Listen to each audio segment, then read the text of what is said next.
요즘 같은 불경기라고 하는 유머인데, 고양이가 쥐를 열심히 쫓았습니다. 그런데 다 잡았다 싶었는데 이 쥐란 놈이 쥐구멍으로 쏙 들어가 버렸어요. 호텔감에 사로잡힌 고양이가 하늘을 멍하니 쳐다보고 있다가 꾀가 생각났습니다. 갑자기 멍 하고 지저댔습니다. 그러자 쥐굴 속에 있던 쥐가 뭐야 이거 바뀌었나? 그러면서 쥐가 머리를 싹 내미는 순간 고양이 발톱에 잡히고 말았어요. 쥐를 잡고 의기양양하게 가면서 고양이가 한 말, 요즘 같은 불경기에 살아남으려면 2개 국어 정도는 해야 먹고 살지, 그랬다는 거예요. 사랑하는 여러분, 우리는 지난 주일날 9장 1절로 7절에서 고통받는 자들에게 메시아가 찾아오고 메시아의 능력과 역할이 무엇인지에 대해서 말씀을 살펴본 바 있습니다. 그런데 오늘 8절 이하에서는 북왕국 이스라엘의 죄악상을 고발하고 그 죄값으로 인할 하나님의 심판에 대해서 경고하고 있는 것입니다. 오늘 우리는 본문에서 패망의 원인이 무엇인지에 대해 은혜를 나누고자 합니다. 주보도 찍지를 않았기 때문에 제목을 여러분이 모르겠지만 원래 제목은 이러면 망합니다. 이렇게 하면 망한다는 말이죠. 이스라엘 나라가 그 당시에 주전 9세기에 망했어요. 어떻게 하다가? 이렇게 하다가. 오늘 현대를 살아가는 우리들도 이렇게 하면 망합니다. 이게 하나님의 경고예요. 먼저 하나님을 거역하면 망합니다. 여러분, 하나님은 무조건적으로 인간을 심판하시지 않으세요. 항상 예고를 하시고, 그리고 인간들이 회개할 시간을 충분히 기회를 주십니다. 그래도 회개하지 않으면 하나님은 심판의 몽둥이를 드시는 거예요. 그래서 마치 가룟 유다와 베드로라고 하는 이 두 사람의 비유를 통해서 둘 다 하나님을 배반했는데 한 사람은 회개할 기회를 잡아서 구원에 이르게 되고 한 사람은 회개할 기회를 놓쳐버림으로 멸망에 이르게 된 사례입니다. 그러니까 하나님께서 오늘 우리에게 여러 가지 자연 원리와 상황들을 통해서 하나님 앞에 회개할 것을 촉구하는데, 회개하면 살고 고집 부리고 회개하지 않으면 멸망한다는 거예요. 북이스라엘은 주전 733년과 732년 2년에 걸쳐서 계속해서 이 강대국한테 침략을 받아서 나라가 쑥대밭이 됩니다. 그런데 이렇게 계속되는 하나님의 경고에도 아랑곳하지 않고 하나님의 말씀을 거역해요. 그리고 하나님의 말씀을 무시해버렸습니다. 그러면서 이들이 생각하는 건, 아니 뭐 하나님이 그렇게 심판해서 나라가 어려워지면 다른 방법 찾으면 되지, 이런 거예요. 그래서 벽돌로 쌓은 것이 무너지면 10절에 보니까 돌을 다듬어서 쌓겠다. 뽕나무가 꺾이면 우리는 백향목 갖다 하겠다. 그러니까 하나님의 방법이 아닌 인간의 방법을 가지고 인간의 수단 방법을 통해서 하나님을 거역하고 대적하는 이런 모습을 본장에서 보게 됩니다. 이렇게 하나님의 말씀을 무시하고 교만하게 행동하다 하나님의 심판을 면할 수 없게 되었다는 사실을 8절부터 12절까지 말씀하고 있습니다. 여러분, 이 역사의 주인은 누구냐? 개인의 화복을 주장하시는 분은 누구고, 한 나라의 흥망성쇠를 좌우하시는 분은 누구냐? 살아계신 하나님이신 줄 믿습니다. 결국 한 나라의 흥망성쇠도 하나님의 주권에 있다는 거예요. 이 나라가 이렇게 어지러운 것도 모두 하나님의 주권에 있는 거예요. 이럴 때 여호와께로 우리는 돌아가야 하는 겁니다.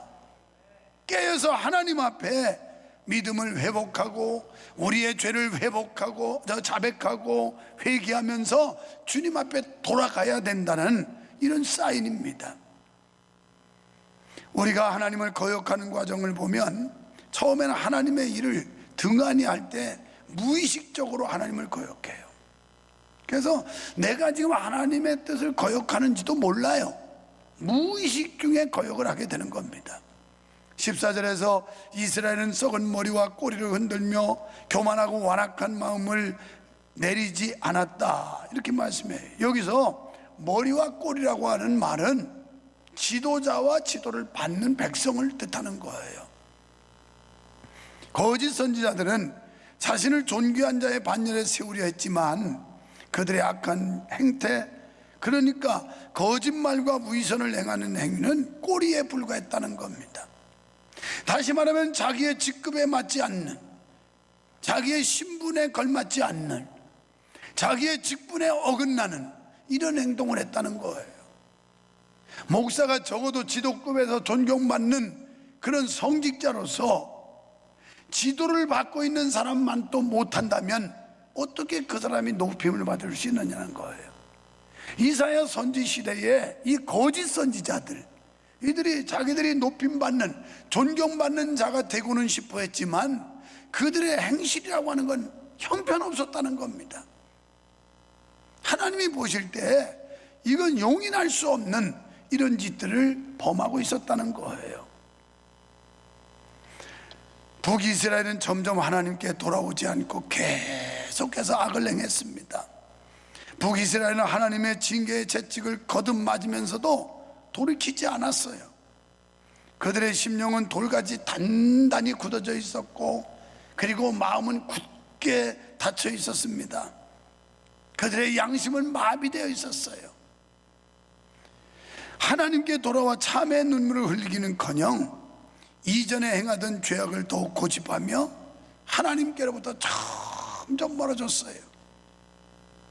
여러분, 우리가 하나님이 우리에게 사인을 주실 때 회개하지 않으면 우리는 점점 완악해져요. 점점 강팍해집니다. 농사의 원리에서 땅을 갈아엎고 기경을 하고 자꾸 뒤집으면 부드러운 흙이 되지만 내버려두면 더 단단해져서 아무 씨도 뿌릴 수 없는 이런 땅이 돼버리는 것처럼 우리의 심령도 자꾸 죄를 발견하고 회개하면 부드러운 마음밭으로 바뀌지만, 그렇지 않고 회개하지 않고 여기에 오만 오염된 것들, 오물들이 꽉 쌓이면 딱딱하게 굳어지는 겁니다. 그 중에서도 특별히 이스라엘의 머리와 꼬리, 그러니까 백성의 지도자인 장로와 거짓을 가르치는 선지자들의 악행은 이루 말할 수가 없었어요. 지도급에 있는 사람들이 실수를 하면 거기서 파급되는 이 영향이 얼마나 커지는지 몰라요. 그 다음에는 적극적인 반항의 죄예요. 하나님이 이렇게 역사하실 때 오히려 적극적으로 반항을 하죠. 10절에 보니까 하나님이 그렇게 심판하시면, 하나님이 무너뜨리면 우리가 이런 방법으로 다시 세우지 뭐, 이거예요. 또 이런 방법도 있으니까, 그러면서 인간적인 사고 속에 나오는 인간적인 방법들을 총동원하고 있어요. 점점 더 강팍해지고 오히려 하나님 앞에 도전하고 반항을 했다는 겁니다. 그 다음에 그게 두 번째로, 그러면 하나님의 거역한 결과는 어떤 결과가 올까요? 하나님의 징계와 심판이 옵니다. 이스라엘의 경우 이 죄의 결과는 너무나도 참혹한 것이었어요. 12절에 모든 방면에서 원수들로 인하여 고난을 당했습니다. 또 그들에 의해서 삼킴을 당했어요. 이스라엘은 어제까지 동맹국이었던 아람과 블레셋에게까지도 공격을 받습니다. 그래서 동맹관계가 철저히 끝나버리고 사면 초가에 놓이게 된 겁니다. 앞에는 아람 군대, 뒤에는 블레셋 군대가 딱 포위를 하고 압박을 하는 겁니다. 어쩌면 지금 우리 한국과 중국과의 관계라고도 생각할 수 있어요. 처음에 역병이 생겼을 때 철저하게 공항에서부터 차단하고 이러면서 격리 조치했으면 이렇게 온 나라를 뒤집어 놓을 만큼 이렇게 흉흉하지 않았을 거예요. 그런데 뭐 친구, 이웃 좋아하고 뭐 이웃은 어려울 때 같이 고통을 나누는 게 이웃이라더니 이게 이웃입니까? 지금 온 국민이 죽어가고 공포에 이 도가니에 쌓이는 게 이게 이웃들이 하는 거예요? 그래, 우한의 폐쇄됐고 봉쇄됐고 그 고통받는 거 우리도 갖다가 우리도 좀 전염시켜서 우리도 고통받아야 되겠다, 이게 이웃입니까?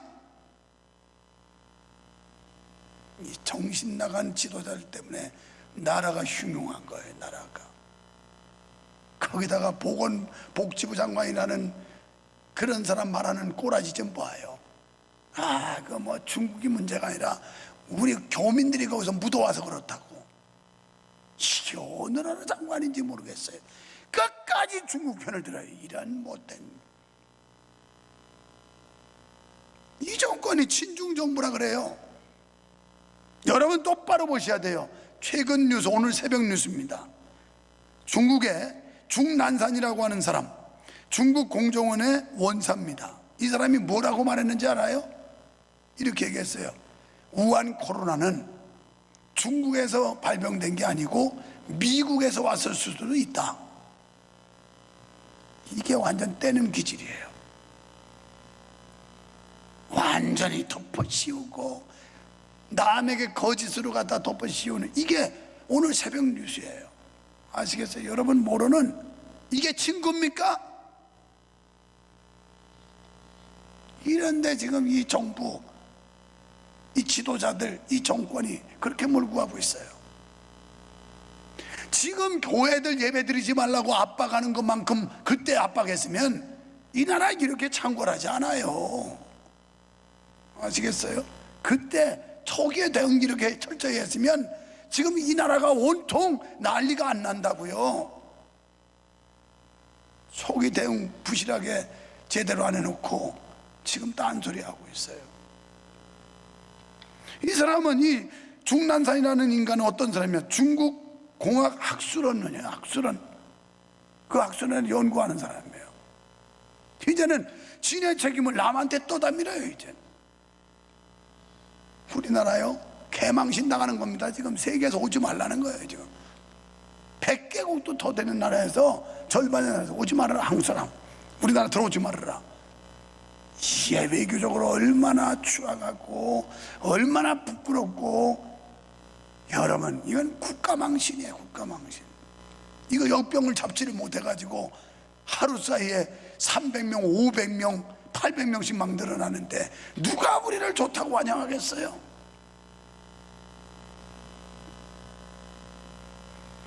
글쎄, 좌파 의식을 가진 사람들은 또 목사님 뭐 정치적인 말, 나이 설교 몇 주 전에 된 거잖아요. 지금 다음 주, 그 다음 주, 그 다음 주까지 다 돼 있어요. 여기 하나님의 말씀은 살아있는 말씀이에요. 벌써 여러 주의 설교를 했는데 이 설교가 딱 맞아요. 이 시대에. 믿으시면 아멘 합시다. 의도적으로 이런 설교하는 게 아니에요. 시리즈로 나가는데 어쩌면 이렇게 적중할까요? 여러분 보세요. 하나님을 의지하지 않고 세상을 의지하고 우상을 의지한 결과가 어떠한지를요. 그렇습니다. 하나님을 떠나서는 세상 어디에도 안전한 피난처가 없음을 믿으시기 바랍니다. 그곳에는 하나님의 엄중한 심판이 있을 뿐이에요. 그 결과는 사방의 대적들로 인해서 고통을 당할 수밖에 없었습니다. 북왕국 이스라엘의 역사가 생생한 예증입니다. 또 20절로 21절에 내적으로는 내부로 인해서 고통을 받아요. 서로 같은 동족끼리 물고 뜯고 싸웁니다. 그래서 북왕국 이스라엘의 역사가 200년 동안 이 피해 역사예요. 9 왕조가 바뀌는데 그 중에 19명의 왕들이 등극을 하면서 이 9 왕조 속에 200년의 역사 속에 계속해서 내분으로 인해서, 분열로 인해서 피비린내 나는 전쟁을 해요. 지금 우리나라가 국론이 분열시키고 내 편 쫙 갈라놓지 않습니까? 어쩌면 주전 9세기에 있었던 이스라엘의, 그리고 이사야가 예언하던 그 시대나 지금 우리가 살고 있는 이 시대나 너무 흡사하다는 얘기예요. 이건 예사로운 일이 아니에요. 우리 그리스도인들은 모든 걸 우연이라고 말하지 않습니다. 뭔가 하나님의 뜻이 있을 거예요.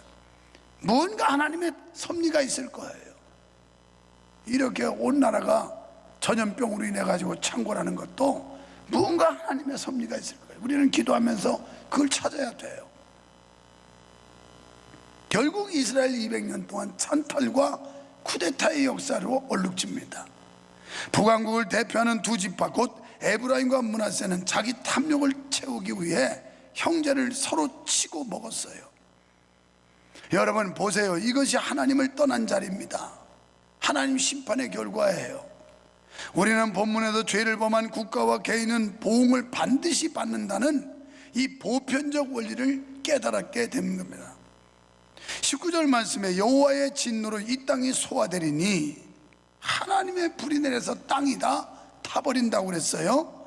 이 불길은 개인적인 죄이든 공동체인 죄이든 삼키고 멸망시키는 불로 하나님이 내리시는 형벌의 불입니다. 개인이든 공동체든 죄악이 관영하면 하나님께서 하늘에서 불을 내리신다는 거예요. 이 불길은 가장 처참한 역사로 인류 최후의 날, 예수 그리스도 재림하는 날 불로 심판하는 역사가 있겠지만 그 이전에도 중간중간에 이런 유사한 일들이 하나님의 심판의 징조로 올 수 있다는 겁니다. 이 공포의 불길을 피할 수 있는 길은 하나밖에 없습니다. 죄악을 회개하고 그 죄를 청산하는 길이에요. 오늘 우리는 이 죄악의 심각성을 깨닫고 회개하고 주님께 빨리 돌아오는 지혜를 가져야 할 줄 믿습니다. 우리가 그동안 껍데기는 예수 믿는다고 그랬지만 얼마나 주님께는 멀리 갔습니까? 겉으로는 번지르했지만 실제적으로는 믿음도 없는 가짜 축정의 신앙이 얼마나 많았습니까? 사랑하는 성도 여러분, 오늘 우리는 이스라엘에 대한 선지자의 심판의 경고를 들어야 합니다. 하나님의 심판의 이유가 무엇이며 하나님의 심판의 결과가 어떠한지 똑똑히 보아야 합니다. 이 시간 우리 자신을 한번 돌이켜 봅시다. 혹시 하나님께 심판을 받을 여지는 없을까요? 하나님 앞에서 숨겨진 죄로 말미암아 그리고 하나님을 만으로 여기고 하나님의 곁을 멀리함으로 인해서 하나님께 심판받을 여지는 없을까요? 어쩌면 이런 일을 통해서 한국교회를 깨우고 있는지도 몰라요.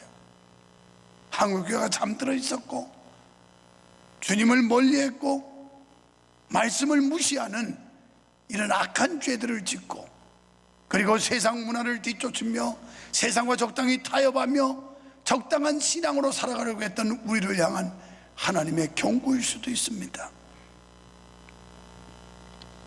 저요 오늘 예배하는데 고민 많이 한 사람이에요.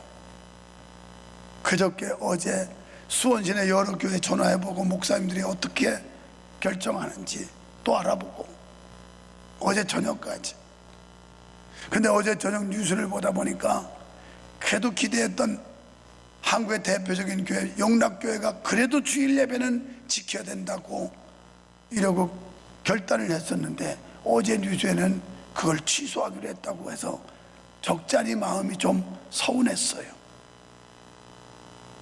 뒤에 듣자니 행정관청에서 통사정하고 기자들이 가서 또 취재한답시고 다니고 막 이러니까 어쩔 수 없이 거기도 예배를 멈췄다는 얘기인데 그럼 어쩌실래요? 두 주 동안에 끝난다는 보장이 있습니까? 안 끝나면 이제 예배 다 파기하고 없애야 되겠네요. 행정관서에서 2주 동안이라고 했기 때문에 2주 동안에 해결 안 해주면 이제는 본격적으로 예배 다 복원해서 새벽이고 금요 기도하고 하나님 앞에 엎드려 기도하는 수밖에 없어요.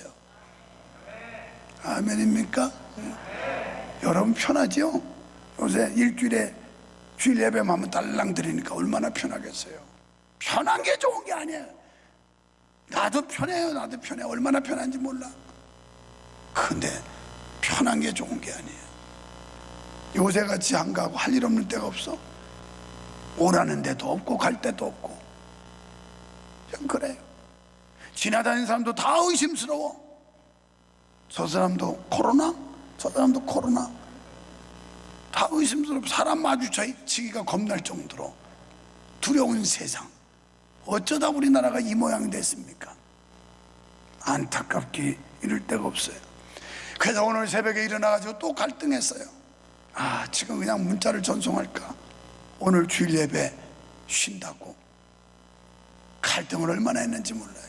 아니야. 그래도 이 실황을 보고 우리 예배에 같이 동참할 성도를 위해서라도 여기서 우리는 이 실황을 해야 돼. 이게 결국 나로 하여금 예배를 지키게 한 거예요. 지키게. 잘했지요? 우리 교회도 시에서 전화 오고 뭐 구청장님부터 동장님부터 찾아오고 야단이었어요. 예배 안 하면 안 되겠냐고. 그래서 우리는 최소한의 인원만 가지고 할 거라고. 그리고 웬만하면 집에서 다 인터넷으로 유튜브로 보라고 했다고. 너무 신경 쓰지 말라고. 그리고 우리는 다 100% 마스크 다 쓴 사람만 입장시킬 거라고. 그래서 일부 예배 때부터 100% 다 마스크 썼어요. 나만 안 썼어요. 나는 어쩔 수 없이 벗으면 알아듣겠어요? 못 알아들으니까 마스크를 벗었지요. 그래서 공무원들한테 안심을 시켜드렸어요. 너무 걱정하지 말라고. 우리가 만반의 준비를 하고 우리 성도들을 지켜야 되기 때문에 최선의 노력을 경주하고 있으니 그냥 너무 염려하지 말라고. 걱정하는 건 아는데 우리가 잘하겠다고 그 이해를 구했어요. 양해를 구하고. 여러분, 만약 우리에게 심판받을 여지가 있다면 심판의 결과를 두려워하며 온전한 회개를 통해서 하나님께 돌아갑시다. 우리가 회개할 기회가 항상 있는 게 아닙니다. 바로 지금이에요. 오늘이에요. 신명기 30장 15절로 20절에 회개할 기회를 하나님이 주시는데 그 기회를 놓치면 다시 안 온다고 말씀했어요. 에스겔 18장 23절에 보면 하나님은 악한 사람들일지라도 멸망을 원치 아니하시고 그들이 회개하고 돌아오기를 원하신다는 게 하나님의 마음이에요. 또 고린도 후서 6장 2절에 보면 보라 지금은 은혜 받을 만한 때요 보라 지금은 구원의 날이로다. 오늘 지금 여기서 은혜 받아야 하고 여기서 구원 받아야 하고 지금 우리는 회개해야 될 때인 줄 믿으시기를 축원합니다. 축원합니다.